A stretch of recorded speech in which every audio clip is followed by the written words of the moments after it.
తెలుగు రాష్ట్రాలకు మరో big alert. బంగాళాఖాతంలో మరో అల్పపీడనం పొంచి ఉంది.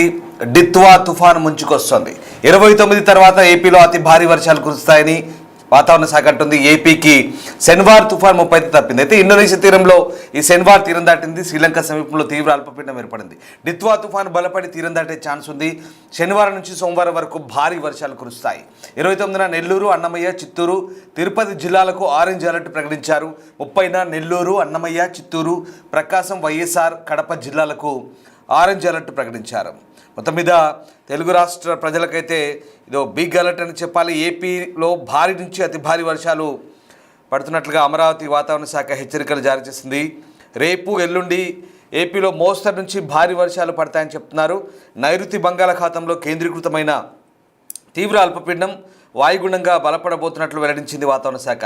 ఈ వాయుగుండం ఈ నెల 29వ తేదీ నాటికి తమిళనాడు, దక్షిణ కోస్తా మధ్య తీరం దాటే అవకాశం ఉన్నట్లు స్పష్టం చేసింది. దీని ఎఫెక్ట్ కారణంగా ఏపీలో భారీ వర్షాలు పడతాయని అంచనా వేస్తోంది. ఇక రేపు మోస్తరు వర్షాలు ఆంధ్రప్రదేశ్ వ్యాప్తంగా పడే ఛాన్స్ ఉంది. ఎల్లుండి రాయలసీమ, దక్షిణ కోస్తాంధ్రలో భారీ నుంచి అతి భారీ వర్షాలు పడతాయని వెల్లడించింది. ఉత్తర కోస్తాలో కూడా భారీ వర్షాలు కురుస్తాయని కూడా అంచనాలున్నాయి.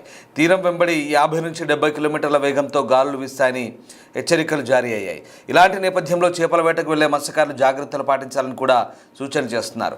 ఏపీలో వర్షాలు పడే అవకాశాలు ఉన్నట్లు వాతావరణ శాఖ స్పష్టం చేస్తుంటే తెలంగాణ రాష్ట్రంలో అయితే ప్రస్తుతం భిన్న పరిస్థితులు ఉన్నాయి. మొన్నటి వరకు విపరీతమైన చలి తెలంగాణ రాష్ట్రంలో స్పష్టంగా కనిపించింది. చాలా ప్రాంతాల్లో 5 నుంచి 10 మధ్య ఉష్ణోగ్రతలు నమోదయ్యాయి. అయితే గత 4 రోజుల నుంచి తెలంగాణ రాష్ట్రంలో చలి తీవ్రత కాస్త తగ్గింది. దీంతో తెలంగాణ ప్రజలకు కాస్త ఊరట లభించింది.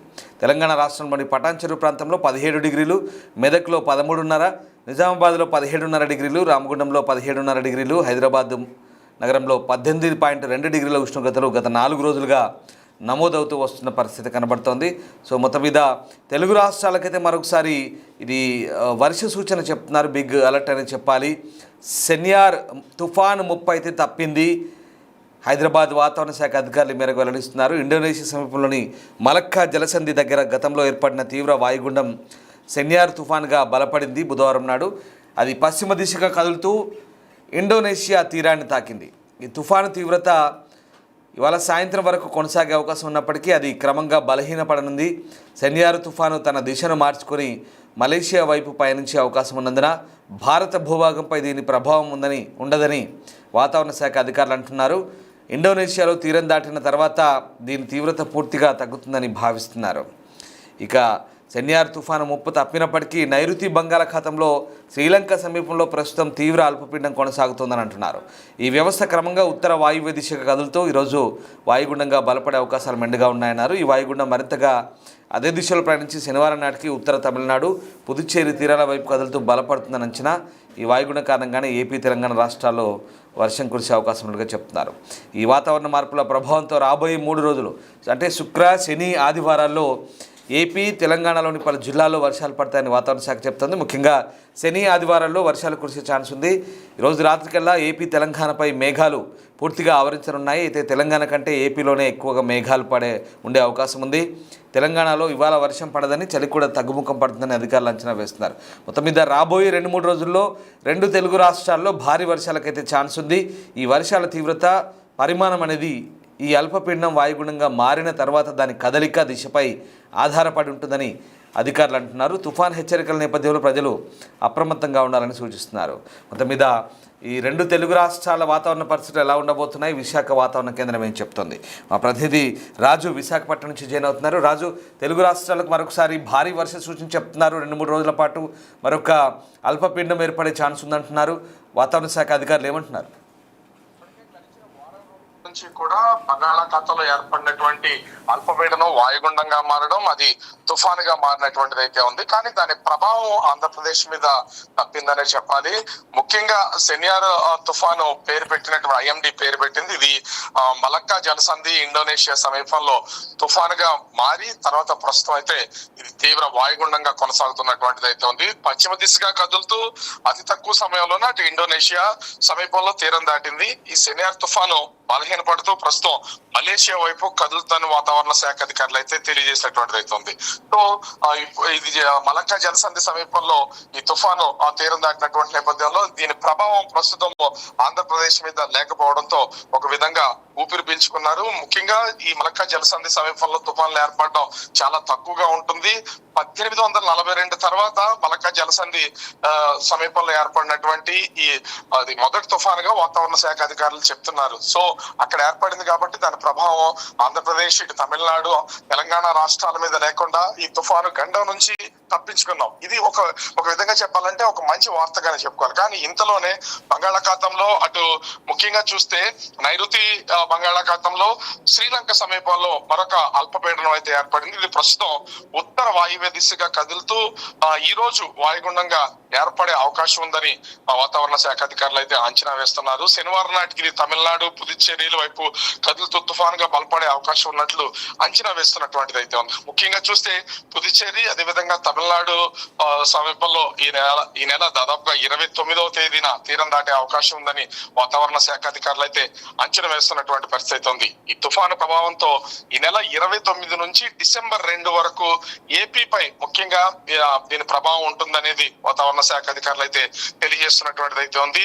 29వ తేదీన అటు ఆంధ్రప్రదేశ్ కు సంబంధించి 1-2 చోట్ల భారీ వర్షాలు కురిసే అవకాశం ఉందని వాతావరణ శాఖ అధికారులు అయితే తెలియజేస్తున్నారు. ముఖ్యంగా ఇటు 29న నెల్లూరు, అన్నమయ్య, చిత్తూరు, తిరుపతి జిల్లాలకి ఆరెంజ్ అలర్ట్ ఇవ్వడంతో పాటుగా తెలంగాణ రాష్ట్రంలోని పలు జిల్లాలకు ఈ వర్ష సూచన అయితే సూచించినటువంటిది అయితే ఉంది. అదేవిధంగా 30వ తేదీ నెల్లూరు, అన్నమయ్య, చిత్తూరు, ప్రకాశం, వైఎస్ఆర్ కడప జిల్లాల్లో ఆరెంజ్ అలర్ట్ అయితే ఉంది. అంటే దక్షిణ కోస్తా, రాయలసీమలోని కొన్ని జిల్లాలు, అదేవిధంగా రాయలసీమకు ఆనుకుని ఉన్నటువంటి తెలంగాణ ప్రాంతంలోని పలు జిల్లాలకి ఈ వర్ష సూచన ఉన్నట్లుగా వాతావరణ శాఖ అధికారులు అయితే హెచ్చరికలు జారీ చేస్తున్నారు.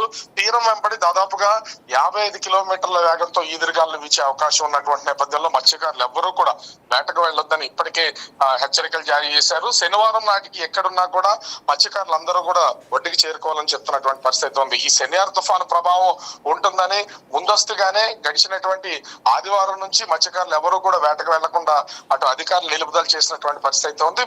మరి శనివారం వరకు కూడా ఎవరు మత్స్యకారులు వేటకు వెళ్లొద్దని సూచించినటువంటి పరిస్థితి కనిపిస్తుంది.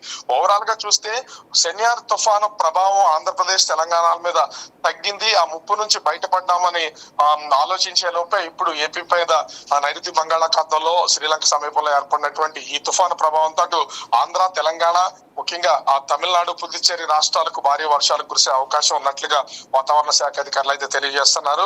ముఖ్యంగా ఆంధ్రప్రదేశ్ కు సంబంధించి దక్షిణ కోస్తా, అదేవిధంగా రాయలసీమ జిల్లాల్లో రైతులు కొంత జాగ్రత్తలు తీసుకోవాలని వాతావరణ శాఖ అధికారులు అయితే హెచ్చరికలు జారీ చేస్తున్నటువంటిది అయితే ఉంది.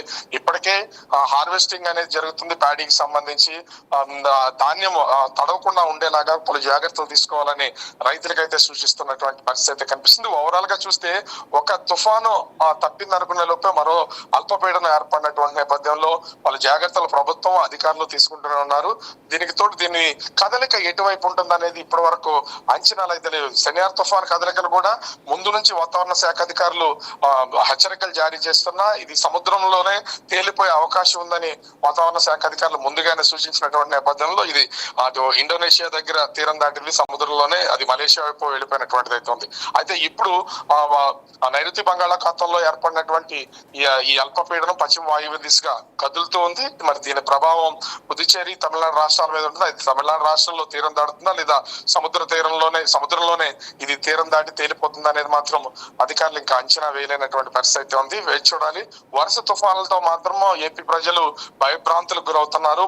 ఇది పంట కోతకాల సీజన్ కావడంతో కొంత భయానికి గురవుతున్నటువంటి పరిస్థితి కనిపిస్తుంది. ఓవరాల్ గా అయితే రాష్ట్ర ప్రభుత్వాలను అటు తెలంగాణ, ఆంధ్రప్రదేశ్, కర్ణాటక, తమిళనాడు, పుదుచ్చేరి రాష్ట్రాలను మాత్రం వాతావరణ శాఖ అధికారులు ఈ అల్పపీడనాల మీద హెచ్చరిస్తున్నటువంటి పరిస్థితి కనిపిస్తుంది. Ramdas. Right, yes, thank you Raju. So మొత్తం మీద 2 అల్పపీడనాలు ఉన్నట్టుగా కూడా చెప్తున్నారు. ఇప్పటికే అరేబియా సముద్ర తీరంలో ఒక అల్పపీడనం ఉంది, మరొకటి శ్రీలంకకు ఆగ్నేయంగా ఇటు హిందూ మహాసముద్రంలో అటు భారత్ తీరానికి మధ్యలో ఒక అల్పపీడనం ఏర్పడింది.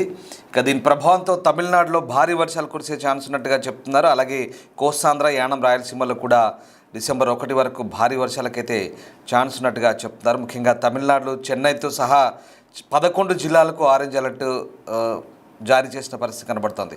మొత్తం మీద భూమి మీద చలి, సముద్రంలో వేడి పెరగడం వల్ల అల్పపీడనాలు ఏర్పడుతున్నట్టుగా వాతావరణ శాఖ అంచనా వేస్తుంది. అయితే అల్పపీడనాల ప్రభావంతో కాస్త తెలంగాణలో మాత్రం చలి తగ్గింది.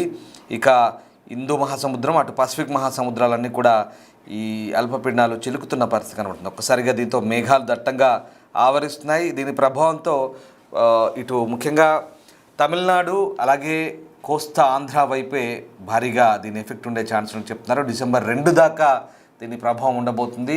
29, 30న నెల్లూరు, అన్నమయ్య, చిత్తూరు, తిరుపతి జిల్లాలకైతే ఆరెంజ్ అలర్ట్ ఉంది.